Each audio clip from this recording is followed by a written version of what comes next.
আউযু বিল্লাহি মিনাশ শাইতানির রাজিম। বিসমিল্লাহির রহমানির রহিম। আজকে আমরা আলোচনা করব তাহাজ্জুদের সিজদায় কিভাবে দোয়া করবেন। আমরা তাহাজ্জুদের সালাতে দোয়া করি, তারপর আমাদের দোয়াগুলো কবুল হয় না। এই দোয়া কবুল না হওয়ার পিছনে অনেকগুলো কারণ থাকতে পারে। তার মধ্যে অন্যতম একটা কারণ হচ্ছে আমরা ঠিকঠাক মতো দোয়াটা করতে পারি না।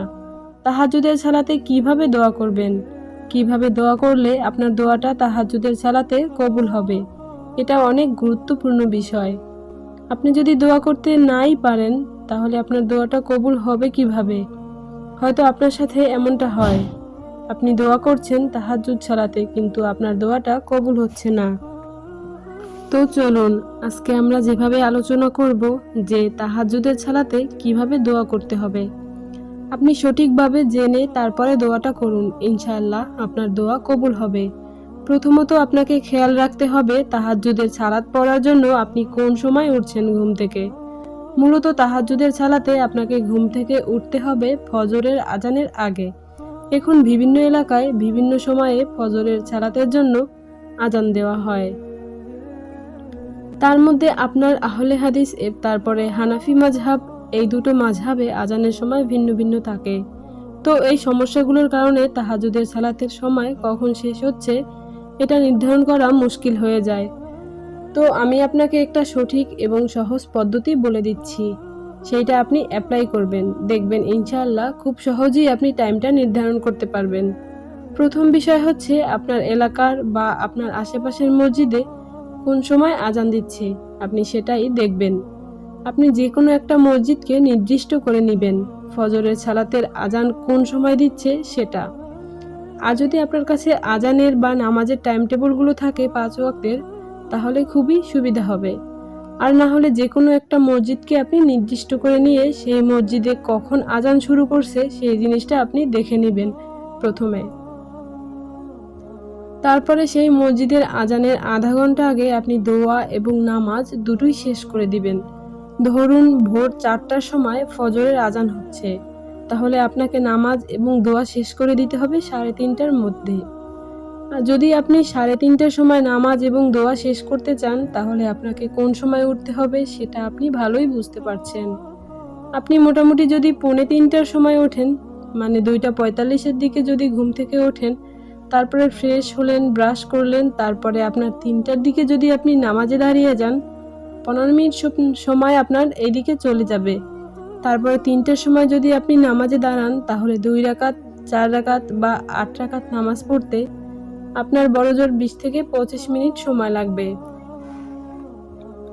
তবে আপনি যতটা পারবেন 2 রাকাত পড়লে 2 রাকাত, 4 রাকাত পারলে 4 রাকাত, আর 8 রাকাত পারলে 8 রাকাত পড়বেন। 8 রাকাত হচ্ছে তাহাজ্জুদের সালাতের নির্দিষ্ট রাকাত সংখ্যা। আর 3 রাকাত বেতের পড়ে নেবেন। তো এভাবে আপনি যতটা পারবেন ততটা পড়ে নিয়ে তারপর আপনি আল্লাহর দরবারে দোয়া করতে শুরু করে দিবেন। এবার দোয়াটা কিভাবে করবেন? আপনি যদি সিজদায় দোয়া করেন তাহলে সেটা খুবই ভালো হয়। সিজদায় গিয়ে আপনি দীর্ঘক্ষণ আপনি বারবার আল্লাহকে বলতে থাকুন। আপনার যেই জিনিসটা প্রয়োজন সেটা আল্লাহকে ডেকে ডেকে বলুন। আল্লাহকে এভাবে বলুন যে, হে আল্লাহ, আপনি আল্লাহ, যার কারণে আমি আপনার কাছে চাচ্ছি। বারবার আল্লাহ আল্লাহ, হে আল্লাহ আল্লাহ, আমি তোমার কাছে চাচ্ছি, তুমি আমাকে এই জিনিসটা দাও। এভাবে দোয়া করুন। সিজদায় বারবার বলবেন, আল্লাহ আল্লাহ, আমি তোমার বান্দা, তুমি আমার রব, তুমি আমার সৃষ্টিকর্তা, আমি তোমার বান্দা। আমি তোমার বান্দা বলেই তোমার দরবারে হাজির হয়েছি। তুমি আমার আল্লাহ, তুমি ছাড়া আমার কোনো রব নেই, আমার কোনো এলাহ নেই। কিন্তু আমি ছাড়া তোমার অনেক বান্দা আছে, আর তুমি মহান সৃষ্টিকর্তা, পালনকর্তা, রিজিকদাতা। এই কারণে আমি তোমার কাছে চাচ্ছি, হে আল্লাহ, তুমি আমাকে এই জিনিসটা দাও। তোমার আল্লাহ নামের উচিলাতেই আমি তোমার কাছে চাইছি, আমার এই মনের আশাটা তুমি পূরণ করে দাও। এইভাবে বারবার আল্লাহ আল্লাহ আল্লাহ এইভাবে ডাকবেন আল্লাহকে। আর এখানে সুন্দর একটা কথা বলে রাখি, সেটা হচ্ছে আল্লাহ না, এই নামটা কিন্তু ইসমে আজম বলেছেন। অনেক ওলামায়ে কেরাম এই নামটাকে ইসমে আজম বলেছেন। এই নামটা দিয়েই আল্লাহকে বারবার ডাকবেন। ধরুন একটা বাচ্চা ছেলে বারবার যদি তার মাকে মা মা বলে ডাকে, তাহলে সেই মায়ের অন্তর কতক্ষণ পর্যন্ত না গলে থাকবে সেটা বলুন তো। সেই মা বাচ্চার উপর যতই রাগান্বিত হয়ে থাকুক না কেন, সেই মা কিন্তু তার বাচ্চার ডাকে সাড়া অবশ্যই দিবে। একবার ডাক দিল, সাড়া দিল না। দুইবার ডাক দিল, সাড়া দিল না। তিনবার ডাক দিল, সাড়া দিল না। 10 বার ডাক দিল, সাড়া দিল না। 20 বার ডাক দিল, তাও সাড়া দিল না। এভাবে 100 বার ডাক দিল, তখন কি করবে? সেই মা অবশ্যই তখন সেই মা বাচ্চার ডাকে সাড়া দিবে। তো আমি, আপনি, আমরা সবাই আল্লাহ তাআলার বান্দা, আল্লাহ তাআলার গোলাম। তো এভাবে যদি আমরা আল্লাহকে আল্লাহ আল্লাহ বলে ডাকি, তাহলে কতক্ষণ আল্লাহ আমাদের ডাকে সাড়া না দিয়ে থাকবেন? তাই সিজদায় গিয়ে যতক্ষণ পারবেন, 10 মিনিট, 15 মিনিট, 20 মিনিট সিজদায় পড়ে থাকতে থাকতে মাথা ব্যথা হয়ে যাক, কপাল ব্যথা হয়ে যাক, চোখ দিয়ে যতক্ষণ পর্যন্ত না পানি আসবে ততক্ষণ পর্যন্ত আল্লাহ আল্লাহ বলতেই থাকুন। হে আল্লাহ, তুমি আমার ডাক শোনো, তুমি আমার ডাকে কেন সাড়া দাও না? আমি তো তোমাকে আল্লাহ এই হিসেবে ডাকি, তাহলে আমার ডাকে কেন সাড়া দাও না? তুমি তো আল্লাহ, এই কারণে আমি তোমাকে ডাকি। তুমি তো আমার রব, এই কারণেই তো তোমাকে ডাকি। হে আল্লাহ, এইভাবে ডাকবেন আর আপনার প্রয়োজনটা বলবেন। তারপরে সিজদা থেকে মাথা উঠিয়ে যেভাবে তাহাজ্জুদ সালাতের নিয়ম কানুন আছে, সেই নিয়ম কানুন শেষ করে সালাম ফিরিয়ে দিবেন। এখানে অনেকেই জিজ্ঞেস করেন যে নামাজের সিজদাতে কি বাংলায় দোয়া করতে পারবো?